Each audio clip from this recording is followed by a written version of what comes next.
నువ్వేంట్రా ఇంత లేటుగా వస్తున్నావు? ఇంతకు ముందు ఆఫీసు నుంచి 6 గంటలకే వచ్చేవాడివి కదా. అదంతా ఇంతకు ముందు. ఇప్పుడేమీ అలా జరగట్లేదుగా. ఇప్పుడు ఇక్కడ సమస్య ఏమిటి? ఈ ప్రశ్న మీరుగా అడిగారా లేక ఎవరైనా చెప్పి అడుగుతున్నారా? తనేదో తప్పుగా అనుకుంది, అది తెలుసుకుని తిరిగొచ్చింది. ఆ సమస్య అక్కడితో తీరిపోయింది కదా. అదొదిలేసి నువ్వెందుకు బయట తిరుగుతున్నావు? ఆడవాళ్ళకి ఒక మనస్తత్వం ఉంది. వాళ్ళకి ఇష్టమైంది చెయ్యొచ్చు, నడుచుకోవచ్చు. అది తప్పైంది నేను తెలుసుకున్నప్పుడు 4 కన్నీళ్లతో వచ్చి క్షమించమని అడుగుతారు. అంతటితో వాడి సమస్య తీరిపోతుంది. లోపల గాయం చేసి నోటితో క్షమించమని అడిగితే సరిపోతుందా? మీలాగింత లోతుగా తెలివిగా ఆలోచించి మాట్లాడే సమర్థత నాకు లేదు. కష్టంగా ఉన్నప్పుడు ఏడుస్తాను, సంతోషంగా ఉంటే నవ్వుతాను. అదేవిధంగా కోపం వస్తే బయటికి చూపించుకుంటాను. ఏదేది ఎంతెంత చూపించుకోవాలో అన్న తెలివి నాకు లేదులే. బాల విషయాలు అందరికంటే ఎక్కువగా శ్రద్ధ తీసుకున్నది మీరే కదా. భార్య చెల్లిపైన చూపించిన ప్రేమని అది తప్పుగా ఉంటుందని అర్థం కాదు.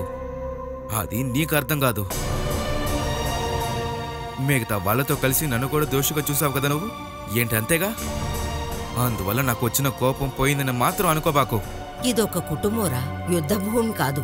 ఒకే ఇంట్లో ఎడమొహం పెడమొహంగా ఉండడం కాదురా కుటుంబం అంటే. ఆ విషయాన్ని ఇద్దరూ కొంచెం అర్థం చేసుకోండి. అత్తయ్య, మీరు ఈ ఇంట్లోనే ఉంటున్నారుగా. ఒక భార్యగా నేను కాళ్ళు పట్టుకొని జరిగిన తప్పుకి క్షమాపణ అడిగానా లేదా? ఇంకా నన్నేం చేయమంటారు? ఇంకా నేను తన్నులు తిని అవమానాలు పడమంటారా? అలాంటి ఒక విషయం మనసులో ఉంటే దాన్ని సరిదిద్దుకోవడానికి చాలా విషయాలున్నాయి. అయితే ఇక నేను అక్కర్లేదంటారు. మీకొక సాకు దొరికింది కాబట్టి ఇక నేను అక్కర్లేదని కారణం చూపిస్తున్నారు. నేను ఏమీ పట్టించుకోకుండా ఒక మూలన కూర్చుంటే బాగుంటుందంతేనా?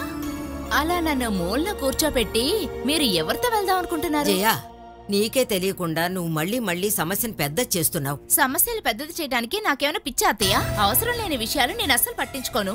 ఇంత జరిగా కూడా ఏమీ ఎరగనట్టు మాట్లాడకుండా ఉంటున్నారంటే దానికి కారణం నా మీదున్న కోపం మాత్రమే కాదు, ఇంకా ఏదో ఉంది. అదేంటో తెలుసుకోవాలి కదా. మీరే చెప్పండి, నా స్థానంలో ఇంకెవరైనా ఉన్నారా ఏంటి?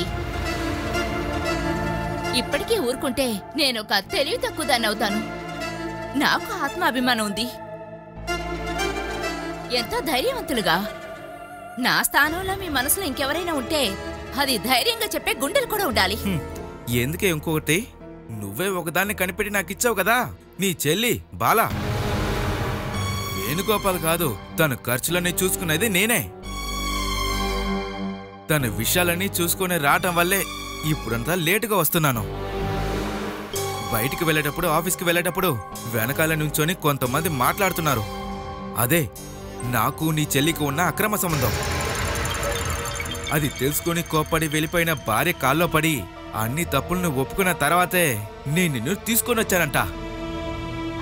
వాళ్ళ నోరంతా మూయటానికి నీ వల్ల అవుతుందా? నువ్వు వెళ్ళేటప్పుడు నీ మనసులో అనుకున్నదంట ఏదో కోప్పడి వెళ్తున్నావని.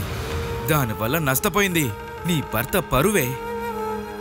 ఆ పేరు తిరిగి మళ్ళీ దొరికిన రోజే నిన్ను నా భార్యగా అంగీకరిస్తాను. అప్పుడు దాకా ఊర్లో ఉన్న వాళ్ళు చెప్పినట్టే నేను చెడ్డోడుగానే ఉండిపోతాను. నీ చెల్లొక రెండో మొగుడుగా.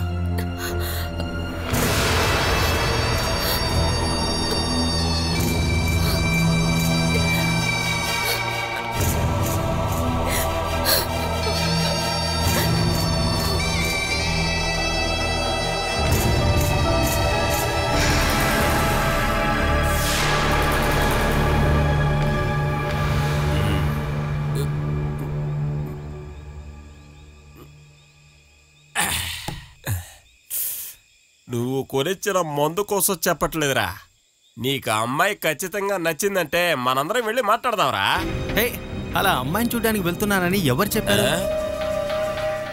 ఆశా వాళ్ళ నాన్న శశిధర్ గారు ఒక గొప్ప మూతుబరి. బాగా వడ్డీకి డబ్బులిచ్చి సంపాదించేవారు. కానీ అన్నా ఇప్పుడు 2 బ్యాంకులు నడుపుతున్నారు. రియల్ ఎస్టేట్ స్థలాలవి కూడా ఉన్నాయి. అయితే బాగా డబ్బున్న వాళ్ళని చెప్పు.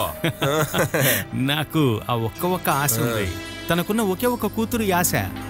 తను నా వల్ల పడిందనుకో, ఆ వల్లోంచి తప్పించడానికి ₹1 కోటి ఇవ్వడానికి కూడా రెడీగా ఉన్నాడు. నువ్వెందుకు అంత కష్టపడుతున్నావు? మనం నేరుగా వెళ్ళి అమ్మాయిని అడుగుదాం చెప్తున్నా. ఆ అమ్మాయిని పెళ్లి చేసుకుంటే ఆస్తి మొత్తం నీదే కదా. అదంతా జరగదన్నా. వేరే మార్గాన్ని ఆలోచించాలి. అదిగో వస్తున్నారు. సాయంత్రం పూట దేవుణ్ణి దండ పెట్టుకునే సమయంలో మీరిద్దరూ దొబ్బి తాగుతున్నారు. భలే ఉందిరా బాబు. నిరంతరంగా బారే ఓపెన్ చేశారా? చిరాకు పుట్టించకుండా ఇక్కడి నుంచి వెళ్ళండి. ముందు ఎంత ముఖ్యమైన విషయం డిస్కషన్ చేస్తున్నావో తెలుసా మీకు? మందు కొడుతూ మీరు డిస్కషన్ చేస్తున్నారు కదా, అది పనికి రాకుండా పోతుంది. కారణం ఏంటంటే ఈ మందు అనేది మతి లేకుండా చేస్తుందిరా. అది పొట్టలోకెళ్ళి అక్కడి నుంచి తలకెక్కి తప్పైన పనులు చేయమని శక్తినిస్తుందిరా. అవి మనలో ఉన్నప్పుడు తీసుకునే నిర్ణయం అది ఎందుకో పనికిరాదు. అందువలన ఏదైనా ముఖ్యమైన విషయం చెయ్యాలనుకుంటే మత్తులో లేనప్పుడు మాట్లాడటమేరా మంచిది. అది మేము నిర్ణయించుకుంటాం. అవునవును, నిర్ణయం ఎలాగో మీరేగా తీసుకునేది. దానికి ప్రాబ్లం అనిపించేది మేమే కదరా. నాకు తెలిసినంత వరకు మీరే ఇక్కడ సంతోషంగా ఉన్నారు. ఎలాంటి బాధ్యతలు లేవు, ఎలాంటి పనికి వెళ్లాల్సిన అవసరం లేదు. అనుకున్నప్పుడు వెళ్ళొచ్చు, లేదంటే ఆగిపోవచ్చు. తినడానికి కడుపు నిండా తిండి. జీవితం అంటే ఇది. జీవితంరా నాది. సూపర్ జీవితం కదా. రేయ్, నువ్వు పెళ్లి చేసుకుని నీకు పిల్లలు పుట్టిన తర్వాత నా పరిస్థితిలో నువ్వు ఉండి చూడాలరా. అప్పుడే నేను అనుభవించేది ఎంత సంతోషంగా ఉంటుందో మీకు తెలుస్తుంది. తర్వాత మీరు అనుకునే సంతోషాల కంటే మగాడికి ఏం అవసరమో తెలుసా? ఎవరి ముందైనా తలకాయ ఎత్తుకొని నిలబడే పౌరుషంరా. అటువంటి పౌరుషమే లేకుండా నా భార్య పిల్లలు కలిపి వాళ్ళు ఇష్టం వచ్చినట్లు చేస్తున్నారు. ఒక జోకర్ లాగా దాన్ని చూస్తూ ఉండటమే ఇప్పుడు నాకున్న పెద్ద సంతోషం. అటువంటి పరిస్థితి మీకు రాకుండా ఉంటే సరిరా. చాలు, వెళ్ళండి. ఈయన వచ్చి ఏదో ఒకటి మాట్లాడు, మూడంతా పోతుంది. ఒక పెగ్గేరా. చాలన్నా, చాలంటున్నాను కదా. చాలు. ఇంకా మనం ఆ విషయాన్ని ఒక ముగింపుకి తేలేదుగా. కావాలంటే ఒకటి చేద్దాం. మనం ఒక వ్యాన్ తీసుకెళ్లి తన్ని కిడ్నాప్ చేసి దాన్ని ఆ వీడియో తీసి వాళ్ళ నాన్నకి పంపిద్దాం. ఎత్తుకెళ్ళడం గురించి మాట్లాడుతున్నారు? మేము ఒక సినిమా కథ చెప్పుకుంటున్నా. ఎత్తుకెళ్ళిన వాళ్ళు జైల్లో ఇప్పుడు అనుభవిస్తున్నారా తెలుసా? అలాంటి విషయాలు మీరిద్దరూ ప్లాన్ చేస్తున్నారు అంటే ఒరేయ్, అది ఇప్పుడే మర్చిపో. ఈ వయసులో నేను జైళ్ళకి కోర్టులకి తిరగలేనురా. దానికి నువ్వెందుకమ్మా జైల్లో ఉంటావు?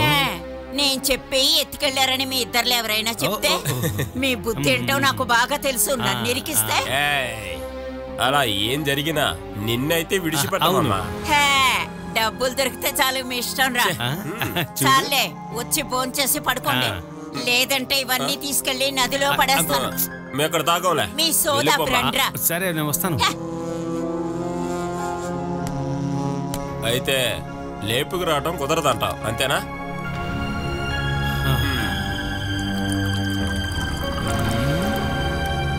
ఏదో ఒకటి చెయ్యాలి, లేదంటే ఇంతకాలం పడ్డ కష్టం వేస్ట్ అవుతుంది.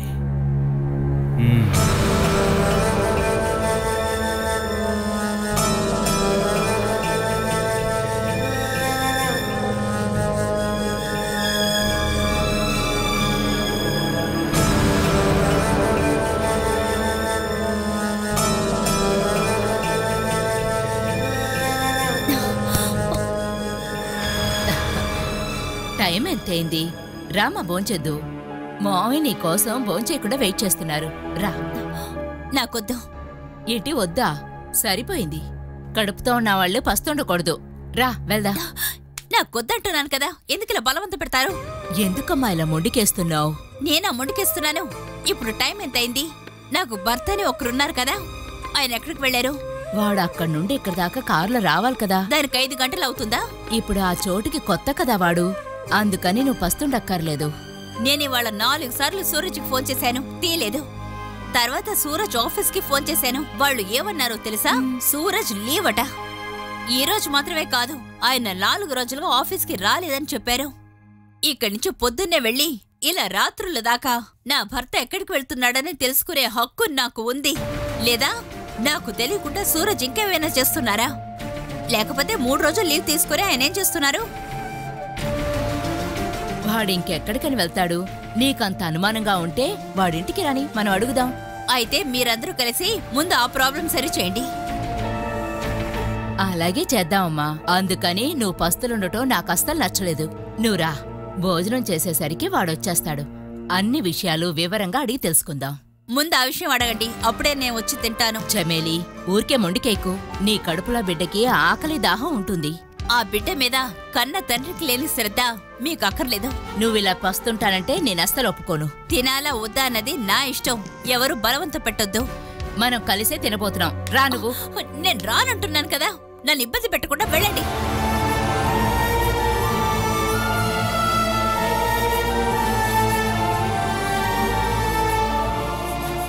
ఇప్పుడు వెళ్తోందే తను నీ ఇంటి సర్వెంట్ కాదు, మా అమ్మ. నేను బిడ్డలా చూసుకునే మా అమ్మ నీకు ఇబ్బందా? సూరజ్, సడన్ గా సారీ, నేను వెళ్ళి అమ్మ కాళ్ళు పట్టుకొని క్షమాపణ అడుగుతాను. నోటికి ఏదొస్తే అది మాట్లాడి సారీ చెప్పడం నీకు బాగా అలవాటైపోయింది. అది నిజం కాదని నాకు బాగా తెలుసు. ఇప్పుడు ఇక్కడ ఉన్న ఇబ్బంది నువ్వే. నీ మీద ఎక్కడో ఉన్న చిన్న కరుణ వల్లే నేను ఆ పని చేయకుండా ఉన్నాను. నా బిడ్డ నీ కడుపులో ఉన్నందువల్ల. మీరు నాకు దూరం అవుతున్నట్టు నాకు అనిపిస్తోంది. నాకేదో అయోమయో, దానివల్ల ఏర్పడ్డ ఫ్రస్ట్రేషన్ వల్లే తప్పు చేశాను. ఇప్పుడే నువ్విలా ఉన్నావంటే ఒక బిడ్డ పుట్టిన తర్వాత నువ్వు ఇంకా ఏమేం చేస్తావు? బిడ్డకి ఏదైనా జలుబు వస్తే నిద్రపోకుండా చూసుకోవాలి, లేదంటే దానికి కూడా హోమ్ నర్సుని పిలిపిస్తావా? ఓ, నువ్వు కోటీశ్వరరాలి బిడ్డవు కాబట్టి ఏది తక్కువ కాకుండా జరగాలి. ఎవ్వరికీ విలువివ్వకుండా నీ ఇష్ట ప్రకారం జరగాలి. నాకు మీ భార్యగా ఉంటేనే చాలు. నా భార్య నా తల్లిదండ్రులకు కూడా బాగా నచ్చాలి. వాళ్ళను శత్రువులుగా భావిస్తూ నీతో కలిసి జీవించాలని నేను ఒకసారి ఆలోచిస్తాను. సూరజ్,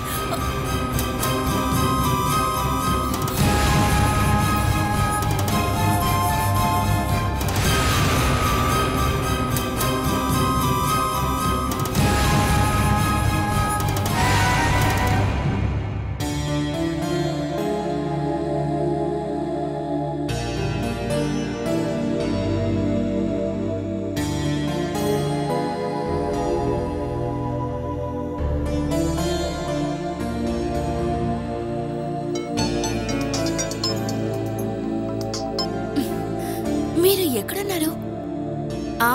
మీరు చెప్పిన ప్లేస్ లోనే ఉన్నాను. 15 నిమిషాలుగా వెయిట్ చేస్తున్నాను. త్వరగా రండి, నేను 4:30కి అంతా బయలుదేరాలి.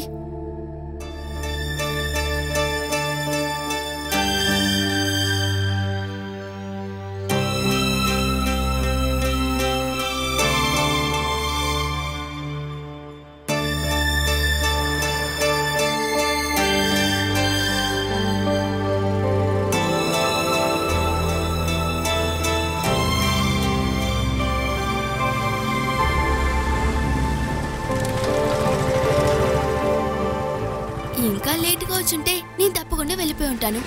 హలో, అలా వెళ్ళేదానివైతే నువ్వు 1 year ముందే వెళ్ళేదానివిలే. నేను అలా వెళ్ళలేకపోతున్నాను కదా. నిన్ను ప్రేమించానని చెప్పి మీ నాన్న రోడ్డు మీద పడేసి నన్నెట్టా కొట్టాడు. ఇక నిన్ను చూడ్డానికి వస్తే చంపేస్తానన్నాడు. అయినా నా ప్రాణాల్ని పనంగా పెట్టి నీకోసం ఇక్కడికి వస్తున్నాను కదా. దెబ్బలు మీకు మాత్రం కాదు, నేను కూడా అమ్మ దగ్గర చాలా దెబ్బలు తిన్నాను. ఆ రోజు నుండి మావయ్య వాళ్ళ ఇంట్లో ఖైదీలాగా ఉండేదాన్ని. మురళి మావయ్య వాళ్ళ అమ్మాయి బాగున్నారా? వాళ్ళే కదా ఇప్పుడు నా సెక్యూరిటీ. నేను అన్నిటినీ వదిలేసి నన్ను ఒక మంచి అమ్మాయిగా వాళ్ళు భావిస్తున్నారు. మొబైల్ ఉండటం వల్ల ఇంకా మాట్లాడుతున్నామని తెలియదు. ఇలా దాక్కుంటూ మాట్లాడడం ఎంతకాలం? దాని గురించి మాట్లాడటానికి వెంటనే పిలిచాను. నాన్నగారు ఎవరినో పెళ్లి కొడుకుగా చూశారంట. వెంటనే నాకు పెళ్లి చేయాలంటున్నారు. నాన్నగారు చాలా దిగులు పడుతున్నారు. అది కాకుండా చదువు ఆపేసి పెళ్లి చేయాలని చాలా చెప్తున్నారు. తను దుబాయ్ అనుకుంటా, నెక్స్ట్ మంత్ లీవ్కి వస్తున్నారు. అప్పుడు పెళ్లి చేద్దామని నాన్న అన్నారు. దానికి నువ్వేమన్నావు? నేను ఒప్పుకుంటానా? కానీ ఒక స్టేజ్ తర్వాత నేను కూడా తట్టుకోలేను కదా. సడన్ గా ఇలాంటి భూకంపం వస్తుందని కొంచెం కూడా ఊహించలా. అందువల్ల ఎలాంటి ప్లాను నా దగ్గర లేదు. ఏం ఆలోచించకుండా నన్ను ప్రేమించారా? మీకోసం మాత్రమే నేను ఇంట్లో చాలా కష్టపడుతున్నాను. మనం ఏదో ఒకటి చేద్దాంలే. చేస్తాను నీ చెప్తే సరిపోదు, చెయ్యాలి. ఈ పెళ్లిని ఆపేస్తే చాలుగా. శశీంద్ర నాయర్ ఎప్పుడు నీ పెళ్లి గురించి ఆలోచించని విధంగా నేను ఒక ప్లాన్ ఆలోచిస్తాను. ఆ ప్లాన్ ఏంటి? అదంతా నేను రెడీ చేసి రాత్రికి చెప్తా. రాత్రి ఎప్పుడు? ఏదైనా 11 తర్వాత చేయండి. సుమిత్ర పెద్దమ్మ పడుకునేసరికి ఆ టైం అవుతుంది. మురళి మావయ్య వాళ్ళ అమ్మాయి ఉంది కదా ఇంట్లో? లేదు, మా అక్కకి హాస్పిటల్లో నైట్ డ్యూటీ. ఓ, అయితే రాత్రి 11 గంటల తర్వాత కాల్ చేస్తా. తర్వాత ఇంకో విషయం, డిసైడ్ అయిన తర్వాత దాన్ని అమలు పరచడం తప్పనిసరి. కాదు కూడదని సైడ్ అయిపోకూడదు. మీరు ఎప్పుడు ఎలాంటి డెసిషన్ తీసుకున్నా మీతోనే ఉంటాను.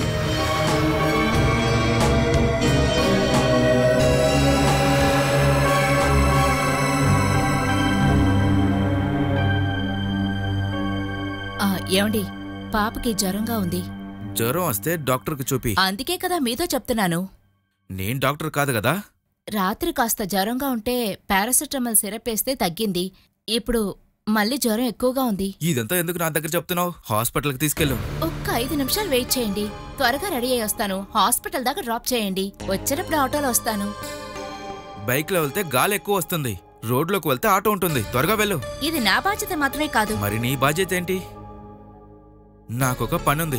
టైంకి అక్కడికి వెళ్ళపోతే ఇంట్లోనే ఉండమని చెప్తారు. నీకిప్పుడికి ఏ పని లేదు కదా. ఏమండి, మన మధ్య ఏమైనా గొడవలుంటే అవి తర్వాత చూసుకోవచ్చు. ఇక కూతురుని తీసుకుని హాస్పిటల్కి వెళ్ళే టైం లేదు నాకు. అయ్యో, వెళ్లే దారిలో కాస్త డ్రాప్ చేయమనే కదా అంటున్నాను. నీకేమైనా పిచ్చా? చెప్తే అర్థం కదా. నా పైన కోపం చూపించడానికి నేను వస్తే మాత్రం వెళ్ళాలని ఉందా ఏంటి? పాప కోసం కొంచెం టైం కూడా స్పెండ్ చేయలేరా మీరు? ఒక సాధారణ జ్వరమేగా, ఇది కూడా నువ్వు అసలు చూసుకోలేవా జయ? ఏమండి, ఇలా చూడండి, ఇప్పుడు అనవసరంగా మొండికేస్తున్నారు. అది అలాగే ఉండనివ్వే. ఇన్ని రోజులు నువ్వు చెప్పింది మాత్రమే విన్నాను. ఇక మొదట నువ్వు చెప్పేది నేను ఏది విన్నావు? మొండికేయటం నాకు కూడా తెలుసు. నిజంగా చెప్తున్నానండి, మీరిక్కడి నుంచి కదిలితే తనకి ఎంత జ్వరం వచ్చినా నేను హాస్పిటల్కి తీసుకువెళ్ళను. జయ, తనకు టైం అయినట్టుంది, బయలుదేరి నువ్వు. పాపని రెడీ చెయ్యి, నేను వస్తాను హాస్పిటల్కి. కన్నా తండ్రికి లేని ప్రేమ నాయనమ్మకెందుకో. చూసావా తల్లి, మీ నాన్నకి కొంచెం కూడా ప్రేమ లేదు. ఇలా చూడండి, పాప కనుక ఏదైనా అయిందంటే దానికి బాధ్యులు మీరే అవుతారు.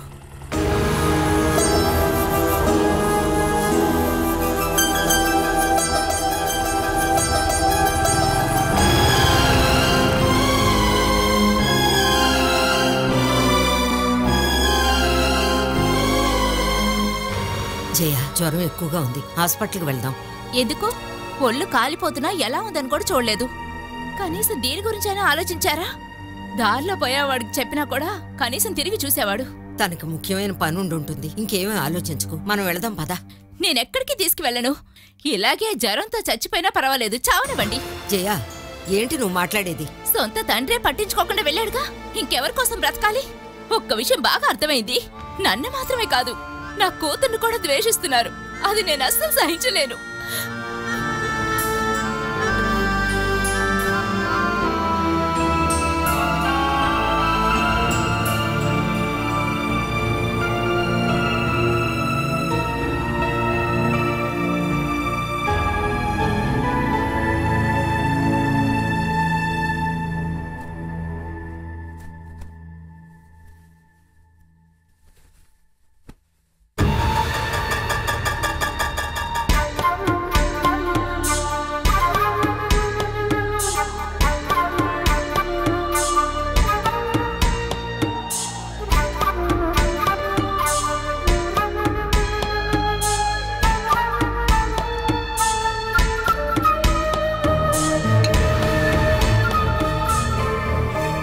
బాలా, ఒసే బాలా, నీకు కళ్ళు కనపడడం లేదా? నాకు కూడా కళ్ళు కనపడకుండా ఉంటే బాగుండేది అనిపిస్తుంది, కానీ ఇప్పుడు అలా కాదు. అరగంట ముందు ఇల్లు తుడిచావు కదా, అప్పుడు చూడలేదా దీన్ని?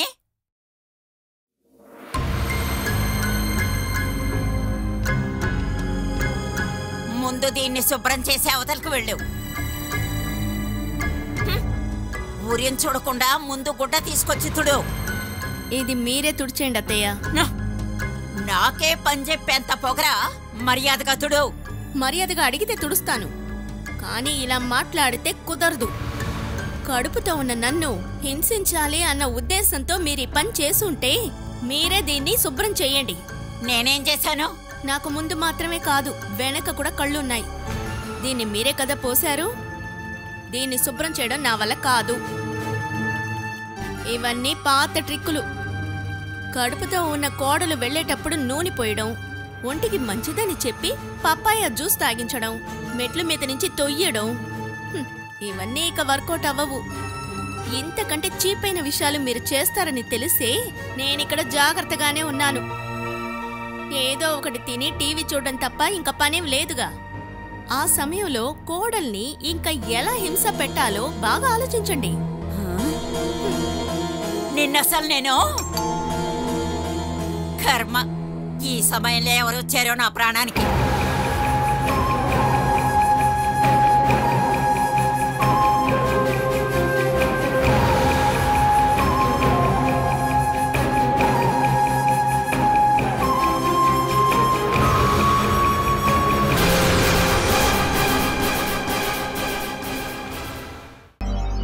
దేవుడికి దండం పెట్టి లోపలికి వెళ్ళు. ఈశ్వరుని తలుచుకొని ధనం రావాలని కుడికాలు లోపల పెట్టి వెళ్ళు.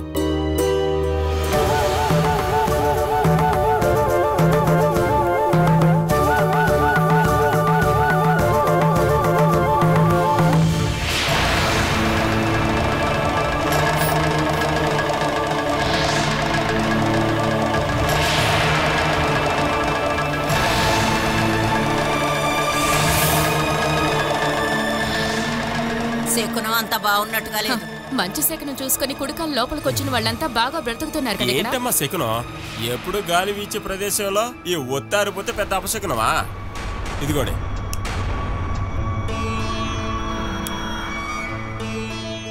ఇప్పుడు లోపలికి లోపలికి వెళ్ళు. అంతా ఓకే.